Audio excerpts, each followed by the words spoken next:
गिरिडीह के स्नेहदीप वृद्धाश्रम में इस शनिवार का नज़ारा बेहद खास रहा। वजह थी सलूजा स्टील और पावर पीवीटी लिमिटेड के चेयरमैन डॉक्टर अमरजीत सिंह सलूजा का आगामी जन्मदिन। 2 अक्टूबर यानी गांधी जयंती के राष्ट्रीय अवकाश के चलते ये समारोह पहले आयोजित किया गया, लेकिन इसे सिर्फ एक जन्मदिन तक सीमित न रखते हुए इसे सेवा और संवेदना से जोड़ दिया गया। कंपनी ने एक बार फिर यह साबित किया कि उसका मकसद केवल मजबूत स्टील गढ़ना नहीं, बल्कि मजबूत रिश्ते और भरोसा गढ़ना भी है। सभी ने वृद्धाश्रम के वरिष्ठ नागरिकों से आशीर्वाद प्राप्त किया और साड़ियों, फलों, टी-शर्ट्स तथा आवश्यक वस्तुओं का सम्मानपूर्वक वितरण किया। वृद्धाश्रम में बुजुर्गों की झिलमिलाती मुस्कान और स्नेहिल आशीर्वाद ने यह एहसास दिलाया कि असली विकास वही है जिसमें मानवीयता की गर्माहट शामिल हो। इसी मौके पर डॉक्टर अमरजीत सिंह सलूजा ने कहा, सलूजा स्टील और पावर पीवीटी लिमिटेड स्नेहदीप वृद्धाश्रम के सेवाभाव को नमन करती है और हमारे लिए शहर के वरिष्ठ नागरिकों का आशीर्वाद ही सबसे बड़ी पूंजी है। यही आशीर्वाद उनके जन्मदिन का सबसे अनमोल उपहार है। आज का ये संदेश सिर्फ गिरिडीह ही नहीं बल्कि पूरे समाज के लिए प्रेरणा है कि उत्सव का असली आनंद सेवा और संवेदना में ही छिपा है। कि कुछ अच्छे कपड़े पहने, कुछ हम खर्च कर सकें, कुछ हम भी पूजा घूमें।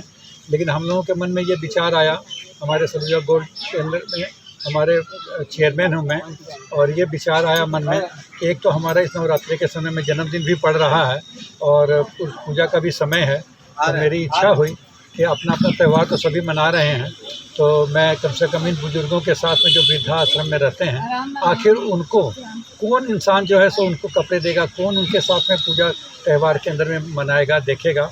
तो मेरे मन में एक भावना जागृत हुई और उसी तरह से फिर मैंने अपने आदमियों को बोला और उनके साथ में मैं आया, सब परिवार के साथ में आज, कि इन लोगों का चल के इन्हीं लोगों की थोड़ा सा सेवा की जाए। इन्हीं लोगों के आशीर्वाद से, पुण्य प्रताप से जो है सो आज हम लोग जो व्यापार करते हैं, बिजनेस करते हैं, जो भी करते हैं, इसमें बुजुर्गों का भी आशीर्वाद रहता है, सहयोग रहता है। तो यही मन में भावना एक जागृत हुई, तो मैंने सोचा कि इनके साथ ही जो है दुर्गा पूजा का त्यौहार मनाया जाए और ये लोग भी खुशी खुशी मनाएं। ज़्यादा नहीं तो थोड़ा थोड़ा ही सही, लेकिन थोड़ा बहुत भी सहयोग होने से, अगर सभी सोच लें, अगर सब इंसान अगर यही चीज़ सोच लें कि थोड़ा थोड़ा सहयोग करने से भी जो है सो बहुत हो जाता है। क्योंकि मैं एक उदाहरण बराबर देता हूँ, जो अभी भी मैंने 10 मिनट पहले भी बोला है कि आसमान से बूंद बूंद पानी बरसता है, लेकिन एक एक बूंद करके गिरते गिरते नीचे में बाढ़ का रूप ले लेता है।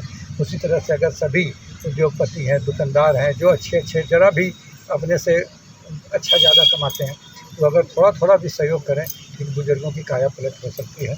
और इन्हीं शब्दों के साथ में मैं अपना जन्मदिन मनाकर आपको कैसा लगा? इन लोगों के साथ में जन्मदिन मना करके अपने अपने घर में केक काट के तो सभी मना लेते हैं, और मुझे ऐसा महसूस हुआ कि आज मैं अपने परिवार के बीच में बैठ के जो जन्मदिन मनाया हूँ, मुझे उससे ज़्यादा आज खुशी प्राप्त हुई है, क्योंकि इनका मुझे आशीर्वाद मिला है और ये आशीर्वाद मैं अपनी माताओं बहनों का कभी नहीं भूल सकता।